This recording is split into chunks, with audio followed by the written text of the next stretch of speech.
we saw a couple weeks ago that the stop work order for Empire Wind 1 was lifted. So to me, that shows that the Trump administration can move on offshore wind. It was seemingly impossible and they pulled it off. So I think that even though it's very much not a technology he favors and it's not something that we'll see huge momentous movement in with him, at the same time, it's good to know that there is a negotiating standard and precedent there.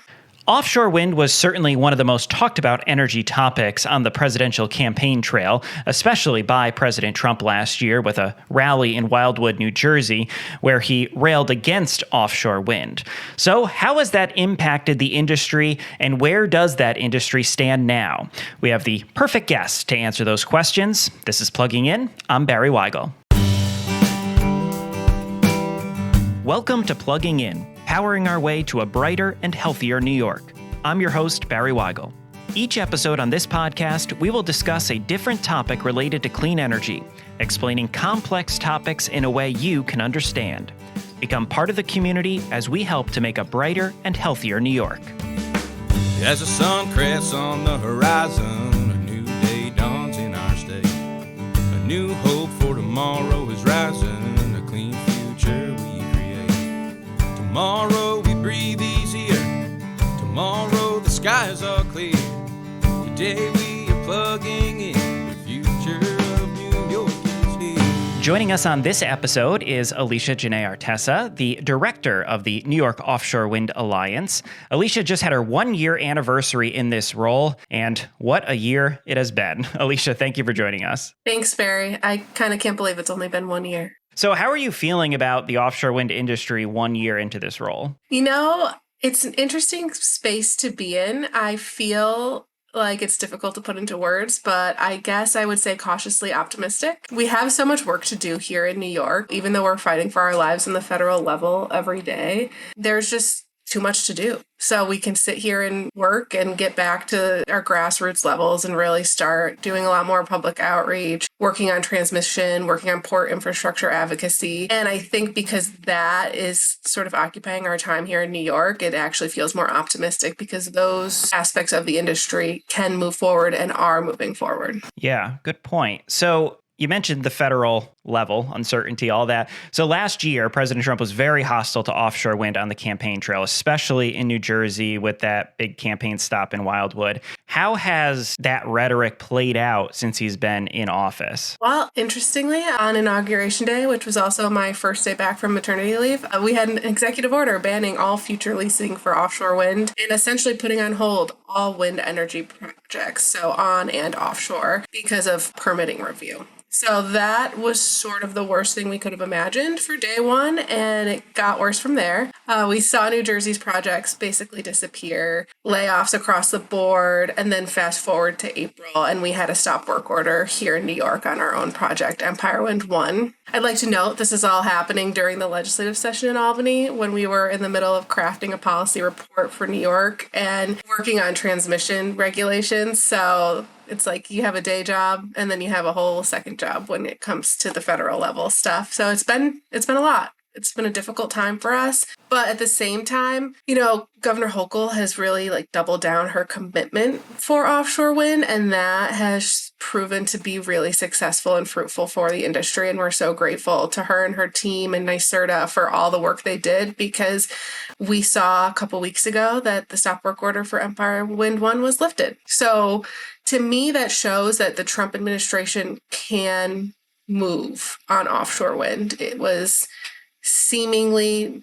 impossible and they pulled it off. So I think that even though it's very much not a technology he favors and it's not something that we'll see huge momentous movement in with him, at the same time, it's good to know that there is a negotiating standard and precedent there. And you mentioned all the work that's being done in New York at the state level. So when that executive order hit on your first day back from maternity leave, it wasn't, all right, head back home and set an out of office for 4 years. No, definitely not. I mean, this industry is long term. If you even look at just like the manufacturing, all of these pieces to the puzzle take years. And so we need to build out our ports. We need to bring manufacturers and build out a supply chain here in America. And a lot of that is already in the works, and it's across the nation. It's in Louisiana, it's in Virginia, it's in South Carolina. So building up that supply chain is another important aspect to this industry. And also it's global. So they can sell these products across the world if we're still sort of in a holding pattern here in New York. And honestly, 4 years is not that long of a time when it comes to an industry like this, but that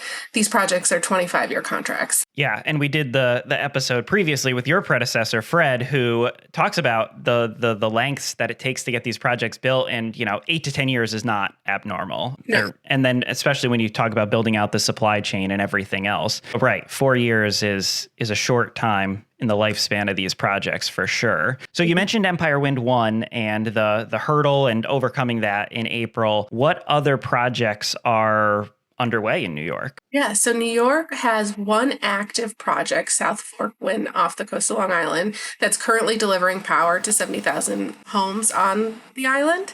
And then we have 2 projects under construction, so Empire Wind 1 and Sunrise Wind. We also have in the works the 5th offshore wind solicitation, New York 5, which is pending. So we still do have the legislative mandate here for 9,000 megawatts of offshore wind by 2035, and we will have about 1,700 megawatts from those 2 projects, and then South Fork is about 132 megawatts. And when South Fork had its 1-year anniversary earlier this year, they put out a really excellent fact sheet on some of the successes that it's seen over the year. I don't know if you have those numbers in front of you, but was there anything that stood out to you about that kind of was proving that what we've been working towards was the right way? Yeah, it's a little nerdy, and I don't have the exact numbers, but I know that the capacity factor, so that means how much time that they're actually generating power, was higher than expected. So that means I think it was over 50%, which rivals traditional fuel sources like gas and coal. So yeah, it's incredible work. And because it was such a windy time, and offshore wind tends to do better in the winter, it actually complements New York's system really well, because we are shifting to a winter heavy reliability of season. So basically that means we will need more power generation in the winter time in New York as opposed to in the summer. Like if you're in a hotter state, or how it typically is, you think of like a lot of the blackouts that happen on like the hottest days of the year when the ACs are cranking. But for New York, because we have such cold weather now due to climate change is getting worse, we actually need more power generation on the ready in the winter, which is perfect for offshore wind. And you mentioned Governor Hochul being instrumental in getting the stop work order lifted. How has other New York officials, legislators or regulators or local officials, how have they been lately? What are they saying, especially since January? Yeah, it's interesting because, our partners in the Senate and the Assembly, especially Senators Kruger and Parker and Assemblymember Stern, they've always been our champions, and they continue to be our champions, which is really, really great to see. And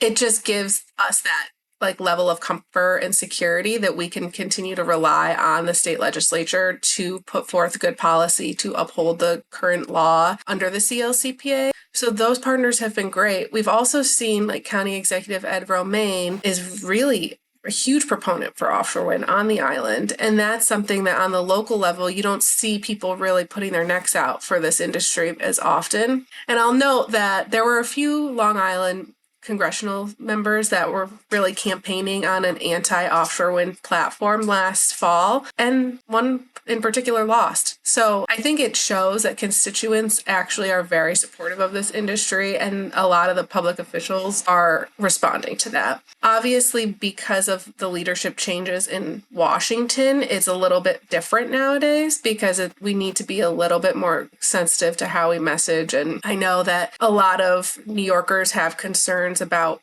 ratepayer impacts and affordability. And so that's something that we've been focusing on, sort of educating the public on the benefits of offshore wind and how there's actually stable prices. So we can show that to those legislators and constituents that might be a little bit concerned now, thinking that offshore wind is really expensive when it's actually not. It's comparable to other technologies. And if offshore wind development were to stop, which you've made it very clear it is not, even in this present climate, what's the alternative? Because the demand numbers are still there. What else would we build? Right. So recently, a report came out from Aurora Research that Alliance for Clean Energy commissioned, and they found that offshore wind is the most feasible alternative for powering New York State. There's a variety of reasons, but most importantly is that it is in the position we've been working. The permits are already being acquired, so they're actually like in the queue to be built on time.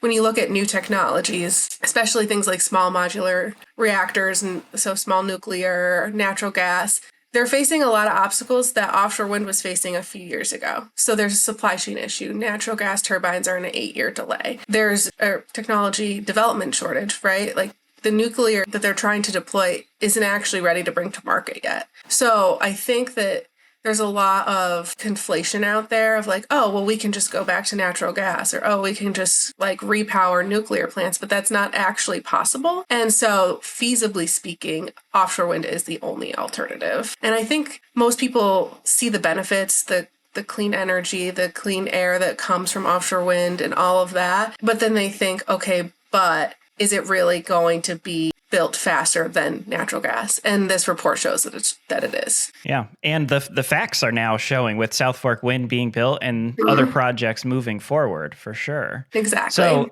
keeping on the optimistic theme, what are some milestones, whether around projects or regulatory stuff? What are positive things that you're looking towards, whether this year or coming years? I'm looking forward to seeing how NYSERDA awards the $500 million supply chain and port infrastructure money that has been appropriated. So this money will build out the infrastructure the offshore wind industry needs to physically construct these projects. And it also means more jobs and investments across the state in new manufacturing like New York hasn't seen in decades. So that's something that's open, and we've been waiting to hear from NYSERDA what's next when it comes to that. There's also a transmission project. So the New York City PPTN, this is a transmission solicitation for New York City that will build out the transmission infrastructure to connect future offshore wind projects. So this is a long-term project that will enable offshore wind projects to plug in right away once they are built and power the city. This is especially important because it is so complicated to build out transmission and there's so many stakeholders involved. This actually gives us sort of this time to plan thoughtfully and strategically and have collaboration with all of the stakeholders while we're waiting for the federal government to change its policies on offshore wind permitting. So those are the two biggies that we're really excited to see come forward in the next months to years. And do you think success will bring success in that South Fork Wind was built, the sky didn't fall, it's doing what it was supposed to do, even better than people would have thought. Now these other much larger projects are under construction. Do you think when those come online, it'll hopefully alleviate some of the concerns that at least the reasonable people have? Absolutely. I think that like the proof is there when we're looking at South Fork and seeing the numbers and seeing how reliable and stable it has been since they've been online. And then the bigger projects, which are going to power, I just don't think people can comprehend how much power actually comes from offshore wind and how much power we need in New York to meet increasing demand. Not even just manufacturing and AI demand that could come. It's demand just for everyday population growth. And we're seeing a lot of these other retirements from traditional fossil fuel plants. Those are going away, or we would have to potentially retrofit peaker plants to stay online, which nobody really wants. So if you're looking at it that way, I think the statistic is like one rotation of a blade on one turbine powers 2 homes for 2 days or something like that. So it's some catchy thing that I can't actually remember, but it's incredible, like the amount of power that offshore wind is capable of putting forth. And when you compare it to other sources, it's really not a comparison. So I think New Yorkers are going to start to realize that, and the real issues of affordability, which are a concern for everybody. And I mean, we're all feeling it, and it's coming in from your electricity bills, your grocery bills, it's coming in everywhere. And if you look at offshore wind, it's a stable price. Those prices are set. So the price for these projects were set in the solicitation process, and that's it for 25 years. So when you look at other technologies, or if you look at natural gas, it fluctuates because it's supply and demand. We live in a capitalist country. You can't ever rely on the price of gas. And that's something that I think people on a fixed income or just everyday Americans can understand when they look at the bills. It's like, oh, my price went up because it was a cold winter and we had to import natural gas from New England. That costs a lot more money. Why? Because it can. In offshore wind, the price is set. They can't just charge you more because it's a colder month. Well put. So yeah, I love the optimism, and we'll definitely have you back for the next big milestone, hopefully when one of these big projects come online, and then we'll have some more successes to point to. So Alicia, Yes. Thanks for joining us today. Thanks, Barry. Thanks for having me, and great job with the podcast. Thank you for listening to this episode of Plugging In. I hope you learned something, and I hope you share this knowledge with someone else. It would be incredibly helpful if you leave us a 5-star review wherever you found this podcast. If there's a topic you would like us to cover in the future, or have a question about clean energy, send us an email at podcast@aceny.org. You can follow us on social media using the links in the show notes, or consider joining our Clean Energy Supporters mailing list at aceny.org/support. Your support is crucial to creating a brighter and healthier New York. I'll see you next time. As the sun crests on the horizon, a new day dawns in our state. A new hope for tomorrow is rising, a clean future we create. Tomorrow we breathe easier. Tomorrow the skies are clear. Today we are plugging in the future.